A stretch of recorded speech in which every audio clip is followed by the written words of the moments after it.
Assalomu alaykum hammaga. Demak, birinchi anatomiyadagi birinchi mavzu haqida gaplashamiz.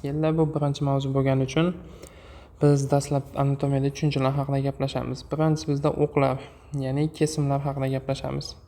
Quyidagi rasmga qaraydigan bo'lsak, o'qlarda umumiy tushunchada bergan. Birinchisi bu sagitalniy o'q. Sagitalniy o'q bu nima deydigan bo'lsak, burun usti chiziqdan peshona o'rtasidan agar insonlikka bo'lsa, bu sagitalniy o'q bo'ladi. Insonni o'ng va chap tomonlariga ajratadi. Mana bu joyda ko'rsatma tekis bo'linyapti. Bu demak sagitalniy o'q hisoblanar ekan. Yoki bo'lmasa frontalniy o'q ham deb nomlanadi. Keyingisini olsangiz, bu koronalniy o'q. Endi bu o'z navbatida nima quloqlarni o'rtasidan ikkiga ajratyapti. Ya'ni bu endi insonni tanasini oldingi va orqa qismlariga ajratib beradigan o'q hisoblanadi. Keyingisi transversalniy. Ya'ni ko'ndalang kesim bo'ladi. Bu insonni mana bu joyda ko'rayotganda, demak qoq belidan, qorin qismidan bo'lsak, o'z navbatida transversalniy o'q bo'ladi. Demak, bu transversalniy o'qda inson yuqori va pastki qismlarga ajratilar ekan. Demak, bularning ahamiyati bor. Bizda misol uchun MRTlarda yoki kompyuter tomografiyalarda shu o'qqa nisbatan beradi, ya'ni frontalniy yoki transversalniy o'qlarni beradi. Demak, tananing oldingi qismi umuman anterior yoki ventral deyiladi. Orqa tomoni posterior yoki dorsalniy deyiladi. Misol uchun dorsal horn sizga javob beradi, ventral horn harakatga javob beradi, ya'ni shoh, orqa shoh, oldi shoh degan ma'noni bildiradi. Yaxshi o'qlar gaplashib oldik. Endi tushunchalar. Yuqoriga deyish bu superior bo'ladi, pastga bu inferior. Kranial bu bosh tomonga yaqin qism kranial deyiladi. Kaudal bu dum tomonga yaqin qism bo'ladi. Endi o'rta sagitalniy o'qqa yaqin bu medial bo'ladi. Lateral bo'lsa markaziy o'qdan qochgan, ya'ni uzoqda joylashgan, bu lateralniy bo'ladi. Endi organlar tanaga yaqin qismi bu proksimal, uzoq qismi distalniy deyiladi. Hamda o'ng va chap tomonlar mavjud bizda. Demak, bu umumiy tushunchalar. Demak, organlarni joylashish yoki qismlarni shunga qarab aytishimiz mumkin. Demak, medial tomoni misol uchun olishimiz mumkin. Medial umbilical ligament. Yoki esa median umbilical ligament, ya'ni markazga yaqin. Markazda demak yonida joylashgan degan tushunchalar. Proksimalniy qism, misol uchun qo'lning proksimalniy qismi, mana bu qism distal, bu hand bo'ladi. Demak, bu umumiy tushunchalar ekan. Yaxshi, umumiy skeletal sistemani biz ikkita gruppaga ajratsak bo'ladi. Demak, aksial deydi. Hamda appendikulyar. Ya'ni aksial asosiy, appendikulyar qo'shimcha. Demak, aksialga nima kiradi desa, skull bone kalla suyagi, umurtqalar, ko'krak qafasi, qo'rg'onlar, tosh hamda nima umurtqalar, bel umurtqasi, dum umurtqalar kiryapti. Demak, bu aksial asosiy bo'ladi. Appendikulyar esa qo'shimcha, ya'ni qo'l va oyoq hamda ularda yelka kamari, oyoq kamari, suyaklari. Endi buni atalishi nimaga bog'liq deydigan bo'lsak, embrionalik davrda 4-haftadan bilamiz. Exometibats, ya'ni qo'l va oyoqlar kurtaklanish boshlaydi. Dastlab umurtqali embrion bo'lsa, keyinchalik uni qo'l va oyoqlar o'sib chiqadi appendikulyarniy bo'lib. Shuni hisob appendikulyarniy skeletal sistema desak bo'ladi. Bularni 6-haftada demak rivojlanish bo'ladi qo'l va oyoqlari. 4-haftadan rivojlanishni boshlar ekan. Demak, qo'l va oyoqlar o'sishdi. Yaxshi, bugun asosiy gaplashadigan narsamiz bu umurtqalar. Demak, umurtqalarni hozir biz 3 tomondan ko'rishni ko'ryapmiz. Bu oldingi tomon, lateral tomon, chap hamda orqa tomondan ko'rinishi. Umurtqalarni oladigan bo'lsak, biz bilamiz, umurtqalar 32-33 umurtqa pog'onasidan tashkil topgan bo'ladi. Bulardan 7 ta bo'yin umurtqasi, 12 ta ko'krak umurtqasi, 5 ta bel, 5 ta sakrum hamda 2 ta yoki 3 ta ko'ksigaysiz dum umurtqasi. Demak, sakrumda o'ziga xosligi bu nima bo'ladi? Birikib ketgan umurtqalar. Bu demak, bu bir-biriga qo'shilib ketgan 5 ta umurtqadan tashkil topgan bo'ladi. Boshida demak atalash bo'lgansa, C bilan bu cervical, TH bu thoracic, L bu lumbarniy degani, S bo'lsa sakralniy, mana bunda C bo'ladigansa bu ko'ksigayli umurtqalar deyilar ekan.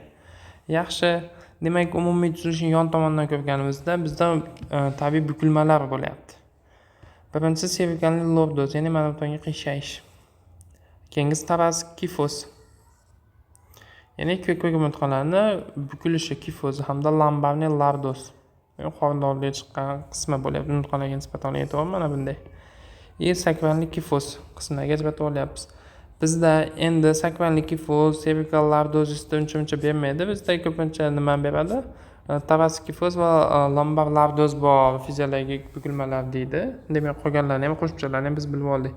Endi bu normal holatda shularda kuchayib ketish patologik bukilmalarga sabab bo'lar ekan. Keling, shuni gaplashamiz. Demak, mana bu rasmni ko'radigan bo'lsak, o'z navbatida nima bo'lyapti? Umurtqalar haddan tashqari bukilib ketyapti. Bu demak kifoz bu. Demak, bu patologik, bu endi normal bo'lsa patologik kifoz bo'lyapti. Mana bunda ko'radigan bo'lsak, hozir bu oldingi tomondan ko'rganda o'qqa tekis turibdi, demak, umurtqa pog'onasi. Endi shuni yonga og'ishi, baqa og'ishi bu skalyoz deyiladi. Mana bu joyda xuddi shunaqa. Demak, umuman o'qqa tuzaygan bo'lsak, umurtqa pog'onasi bundan qiyshayapti. Demak, bu skalyoz holati deyilar ekan. Mana skalyoz ham bitta ko'rsatmasi. Demak, mana bu joyda shular haqida qisqacha ma'lumot berib ketyapti. Abnormal bukilish, biz buni gaplashdik, kifoz. Demak, ko'krak bukilmasini oshib ketish bo'ladi. Nima hisob bo'lishi mumkin? Osteoporoz hisobi bo'lishi mumkin. Demak, osteoporoz suyak yemirilishi. Lordozis bo'ladigan bo'lsa, ya'ni lordoz nima bo'lyapti? O'z navbatida bel qismida bukilib oshib ketishi. Bunda nima bo'ladi? Asosan mushaklar holsizligi, misol uchun bo'lishi mumkin. Orqa miyaning oldingi shoxining yallig'lanishi, bundan tashqari nima bo'lishi mumkin deyapman bu joyda? Osteomalatsiya, vitamin D yetishmovchiligi yosh kattalarda osteomalatsiya suyak yumshashiga olib kelsa, yosh bolalarda raxit kasalligi sabab bo'lar ekan. Bundan keyingisi o'z navbatida skalyoz nima bo'lyapti? Lateral tomonga og'ish bo'lyapti. Bu nima hisobiga bo'lishi mumkin? Demak, bir xil o'smaslik, umurtqa tanalari bir xil o'smasligi yoki bo'lmasa patologik eroziyalar umurtqani hamda asimetrik parvarishlar hisobiga yuzaga kelishi mumkin. Ya'ni muskulga bog'liq bo'lgan parvarishlar hisobiga biz hal neyroanatomiyada gaplashamiz.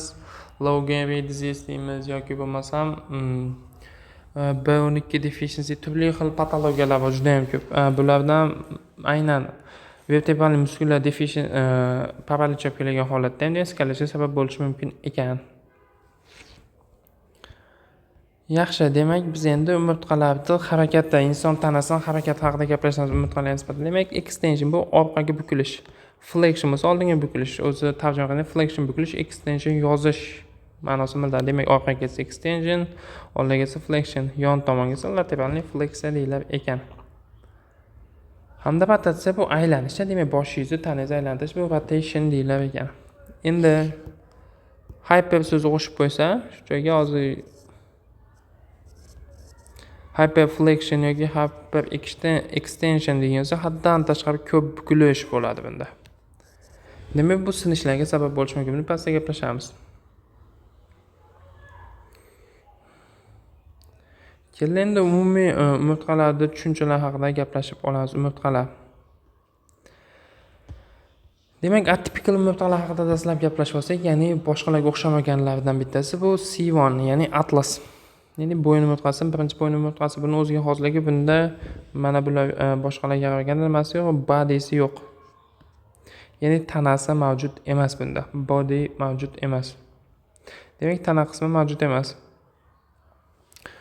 Bu o'ziga xosligi. Demak, bunda nimalar joylashyapti? Transvers process, ya'ni ko'ndalang o'simtasi hamda oldingi do'mboqcha, posterior, anterior tubercle hamda posterior tubercle bu orqa do'mboqcha bo'lyapti. Hamda o'z navbatida bu joyda ikkala tomondan qo'shilib turgan qismi posterior arch, ya'ni orqa yoy hisoblanadi. Oldinda esa anterior arch bu yoy oldingi hisoblanadi. Hamda lateral massalar joylashyapti. Bunga nima qiladi? O'z navbatida lateral massalar ustida ensa suyagi, occipital condylar joylashgan bo'ladi. Ya'ni ensa suyagi shu joyga kelib nima qiladi? O'tiradi. O'ziga xosligi mana bu anterior archning ichki qismida face of dens, ya'ni dens adenoid process kelib o'tirgan yuza mavjud bo'ladi. Shu joyga dens birikadi. Mana bu rasmda aynan shuni ko'rishimiz mumkin bo'ladi. Mana bu dens aksisda bu o'z navbatida atlasga birikyapti. Hamda uni ko'ndalang boylam ushlab turibdi. Juda ham klinik ahamiyatga ega bo'lgan qism bu ko'ndalang boylam. Demak, ikkinchisi aksisda o'z navbatida nima? Dens mavjud, tishchasi mavjud bo'ladi. Tishchasi demak, density yuzasiga atlasdagi density o'zi maxsus bir kelgan yuzasiga kelib bog'lanadi hamda transvers ligament buni mahkamlab turadi. Orqa tomondan ko'ringanda mana bu density ko'rishimiz mumkin bo'lar ekan. Demak, biz buni gaplashdik. Mana bu qism bo'ladigan bo'lsa, o'z navbatida allar ligament qanotsimon boylamga nima qiladi? Bog'lanadi. Mana bu joyda o'z navbatida allar ligamenti ko'rishimiz mumkin bo'lyapti. Ikki tomondan tortilgan. Hamda o'z navbatida crucial ligament deyiladi. Ya'ni crucial ligamentda mana crucial ligament bu o'z navbatida nima vazifasini bajaradi? Crucial ligament 4 ta oyoqchasi qismi bosib bo'ladi. Superior longitudinal, inferior longitudinal band. Ya'ni o'z navbatida occipital suyakka birikkan bittasi, ikkinchisi bo'ladigan bo'lsa nimaga? Axis sekka birikkan. Endi yon tomondan bo'lgansa, buni orqasida dens bor. Dens ushlab turgan boylamimiz transvers ligament dedik. Demak, bu ko'ndalang boylam ekan. Allar ligament bo'ladigan bo'lsa, densdan o'z navbatida nimaga? Tepaga tortib turibdi, ya'ni occipitga tortib turgan boylam ekan. Hamda bu yerda qo'shimcha atlantaksial ligament mavjud bo'ladi, ya'ni atlas bilan aksisni bir-biriga bog'lab turuvchi boylam. Bu hammasi stabilizatsiya vazifasini bajaradi. Yaxshi, demak, aksisni ham ko'rdik. Endi atlas aksis nima deydigan bo'lsa, atlasdan yunonlar mifologiyasidan osmonni ko'tarib turuvchi qahramon mifologiya deydi. Shuning uchun bu ham boshni ko'tarib turadi atlas, shuning uchun atlas nomi berilgan ekan. Demak, yaxshi. Endi qolgan bo'yin umurtqalari typical bo'ladi, ya'ni hammasi o'xshash bo'ladi. Demak, processus spinosus mavjud bo'ladi, ya'ni bigissimus mutasi hamda bo'yin umurtqalari processus spinosus o'ziga xosligi bu ikkiga ajralgan bo'ladi. Bifurkasi mana bunday.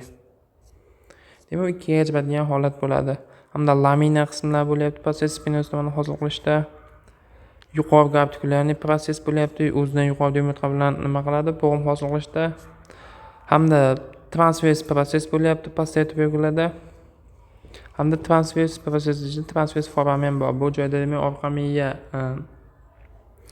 dastlab orqa miyani keyin miya sopa, ya'ni medulla hamda velisa halqasini orqa tomoni hosil qiluvchi arteriyalar o'tgan bo'ladi, transversalniy arteriyalar o'tgan bo'ladi.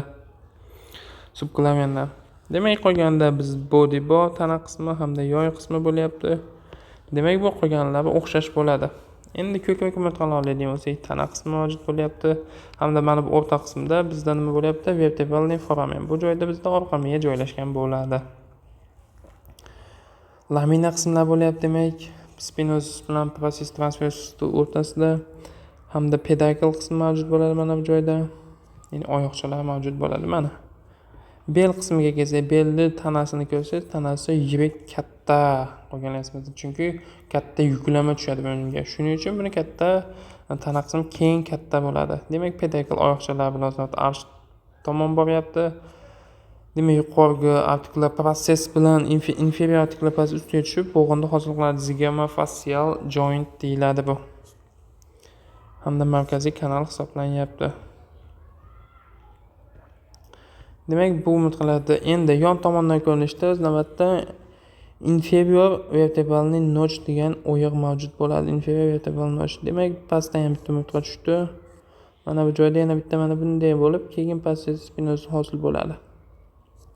Endi mana inferior vertebralniy notch nima ahamiyati bor deyilsa, orqa miya nerv filzlari chiqqan mana.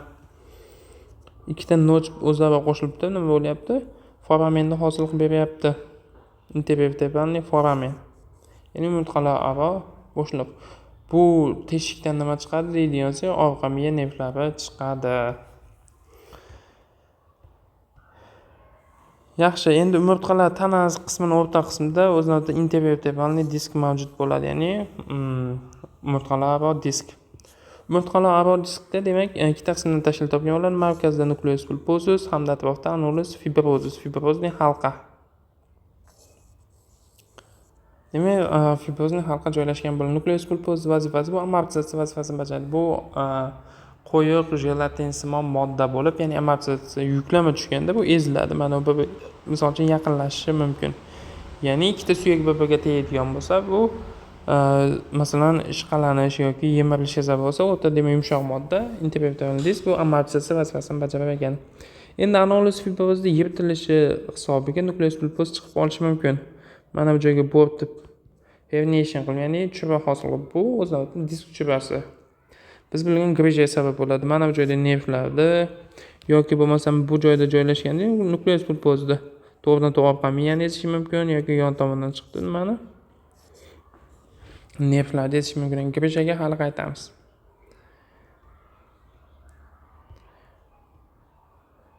Yaxshi hamda umurtqalarda o'zini tanasidan bu oldingi qism, bu orqa qism, posterior va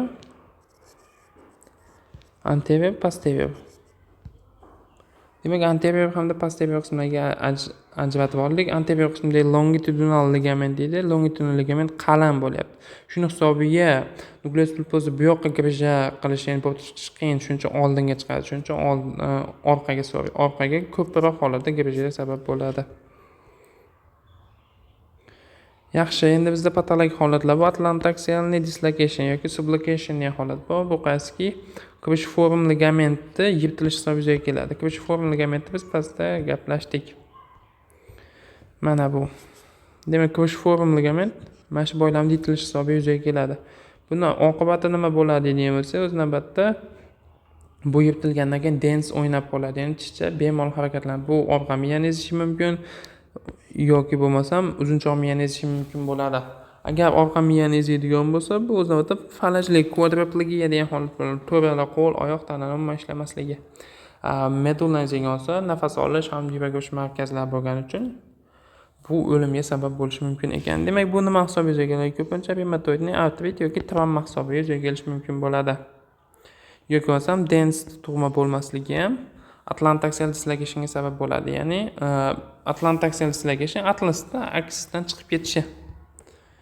Ya'ni mana bu bo'g'im qo'zg'algan atlas bilan aksis bir-biridan chiqib ketadi. Bunga tug'ma degan dens bo'lmasligi mumkin ekan yoki dens sinishi yoki to'g'ridan-to'g'ri travmalar, masalan, avtomobil avtoto'qnashuvlar hisobiga yuzaga kelishi mumkin ekan. Biz aytgandek oqibatlar nima bo'lishi mumkin? O'limga yoki falajlikka sabab bo'lishi mumkin ekan.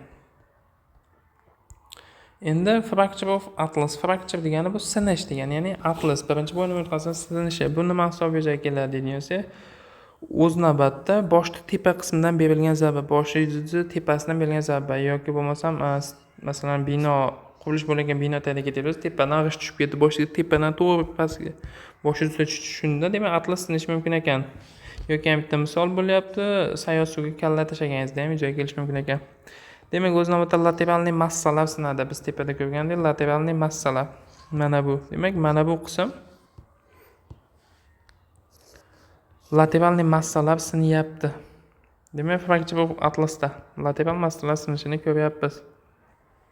Hamda ko'ndalang bo'ylab yirtilishi ham yuzaga kelishi mumkin. O'z navbatda atlasning halqasini sinishi demak, o'z navbatda atlas halqasining yoyini sinishi, ya'ni oldingi hamda orqa archlarda sinishi bu Jefferson fracture deyiladi. Ya'ni Jefferson bu olim nomiga qo'yilgan. Rasmda ko'radigan bo'lsak, demak, anterior arch, posterior arch sinishi bu Jefferson fracture deyilar ekan. Atlas o'zini sinishi bo'lgan so'ng lateral massalar sinishi hisoblanar ekan. Keyingisi aksis sinishi bu giperekstenziya holatida yuzaga keladi bo'yinda. Giperekstenziya holati bildi, ya'ni bo'yinda haddan tashqari yozish yoki masalan jinoyat urushlarda bo'yinda orqaga qayrish hisobiga yuzaga keladi. Kriminalniy osish, misol uchun osish yoki orqaga tortish giperekstenziya holati. Ya'ni haddan tashqari orqaga bukib olganda ham yuzaga kelishi mumkin ekan demak. Aksis sinishi. Keyingisi bo'lsa hangman fracture, ya'ni osilgan odam sinishi.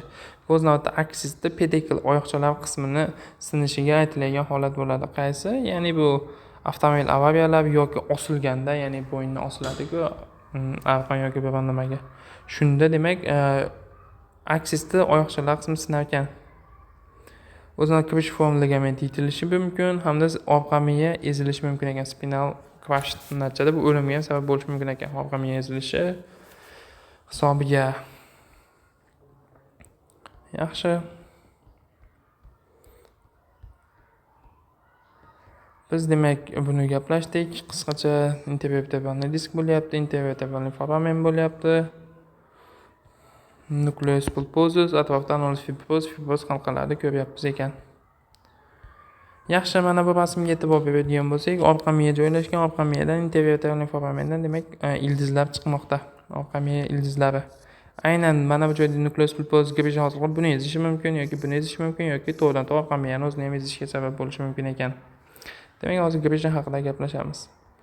Demak, orqa miya nervlari, spinal nervlar 31 juft orqa miya nervlari mavjud. 8 ta bo'yinda, 8 juft bo'yinda, juft. Maybet hozir 8 ta debman. 12 juft ko'krakda, 5 juft demak belda, 5 juft nimada bo'lyapti? Sakralda bo'lyapti hamda bitta ko'ksigilda bo'lyapti. Demak, 31 juft orqa miya nervlari bo'lyapti. Endi qisqacha orqa miyani qanday joylashganligi haqida gaplashib ketadigan bo'lsak, demak tana, yoy, o'rtada orqa miya joylashgan. Orqa miya demak orqa tomonda, ya'ni umurtqani orqa tomonidan biz kelyapmiz. Dastlab eng tashqi tomonda demak teri ostiyoq qavati, mushak hamda suyakka kelyapmiz. Suyakdan keyin ligamentum flavum degan ligament bor mana bu joyda.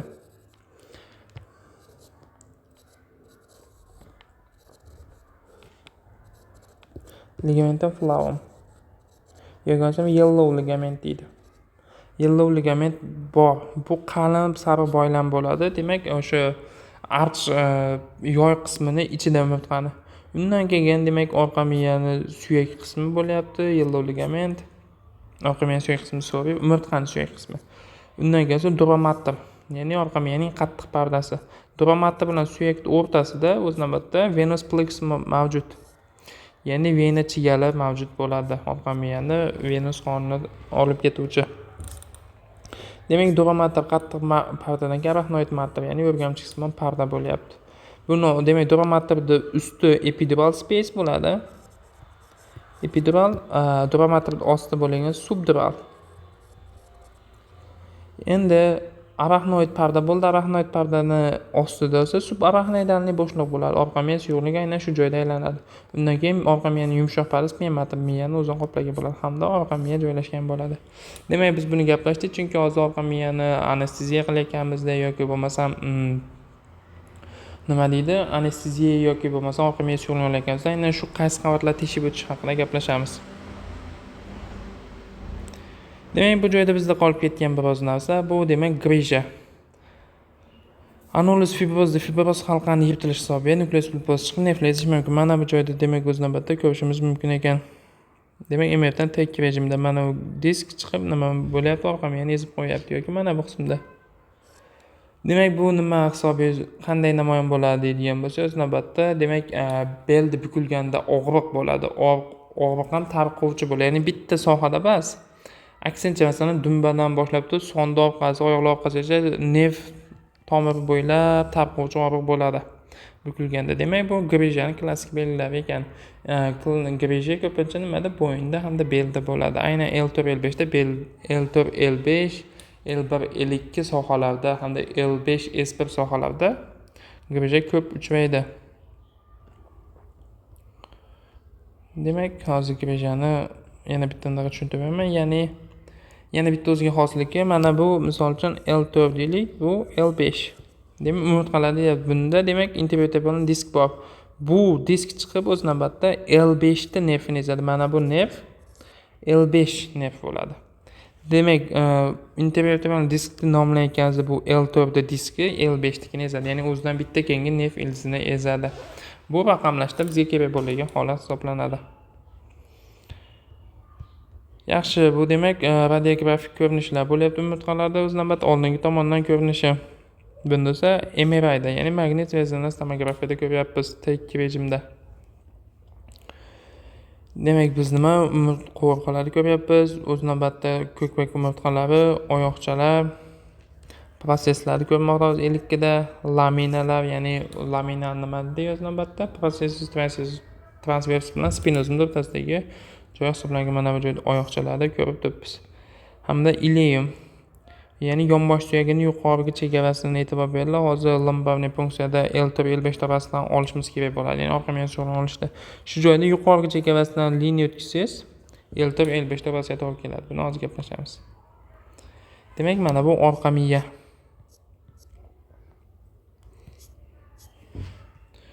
Yaxshi, demak lumbarniy funksiya, ya'ni orqa miya suyuqligini olish yig'ish hisoblanar ekan. Lumbarniy punksiya. Lumbarniy punksiyada bemor maksimalniy fleksiya holatda bukilgan bo'ladi yoki bo'lmasa embrion holati deyiladi.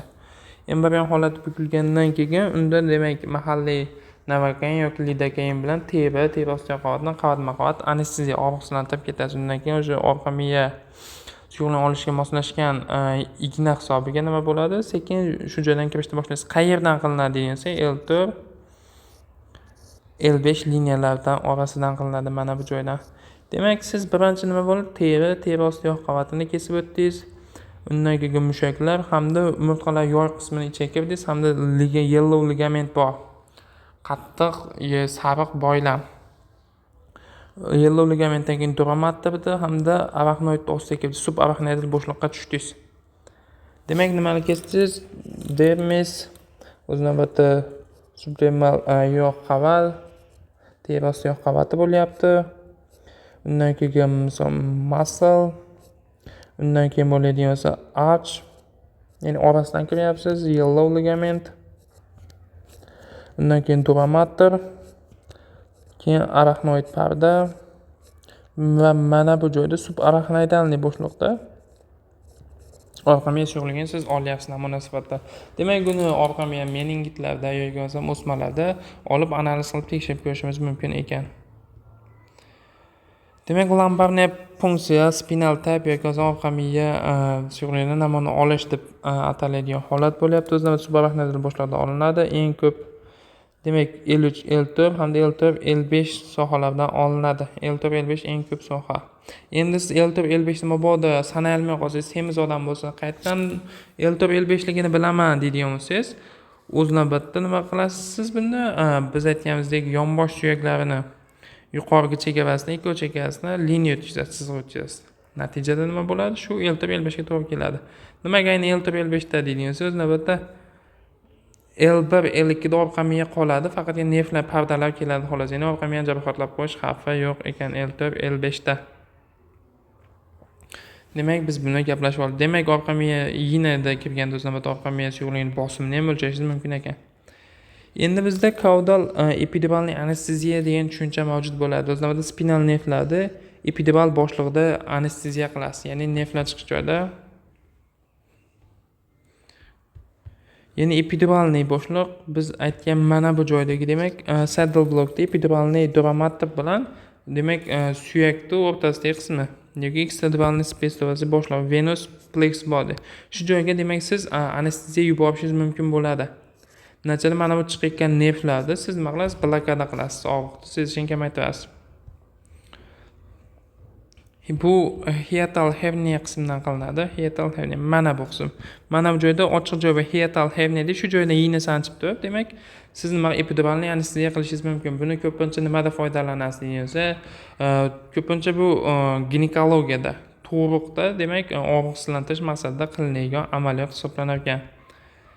Demak, bu epiduralniy anesteziya hisoblanadi. Ko'pincha qo'llaniladigan joyi biz aytganimizdek demak, ginekologiyada qo'llanadi. Bu oyoqlardagi, demak, oraliq sohadagi anus, rektum hamda bu advanced, ya'ni yuqori darajadagi anesteziya bo'ladi, hamda bolaga hech qanday ta'sir qilmaydi. Ya'ni o'sha sohaning past qismidagi nervlarda polni nima bo'ladi? Anesteziya bilan og'riqsizlanish, sezgin buzilish bo'ladi. Endi saddle block bo'ladigansa, bu subarachnoidalniy anesteziya hisoblanadi. Subarachnoidal regionga yoki bo'shliqqa nimaga anesteziya yuborasiz. Bu nisbatan S2, S4 sohalarida og'riqsizlantiradi xolos. Bu buttocks, ya'ni dumba sohasi hamda oraliq sohalarda nima qilinadi? Og'riqni kamaytiradi. Bu ko'pincha nisbatan qisqa, kichkina joylarda og'riqsizlantiryapti. Masalan, bu ko'pincha turli xil testikulyarniy operatsiyalarda yoki bo'lmasam oladigan bo'lsak, gemoroylarda masalan saddle block qilishingiz mumkin bo'ladi. Bu faqat o'sha regionda o'zini og'riqsizlantiryapti.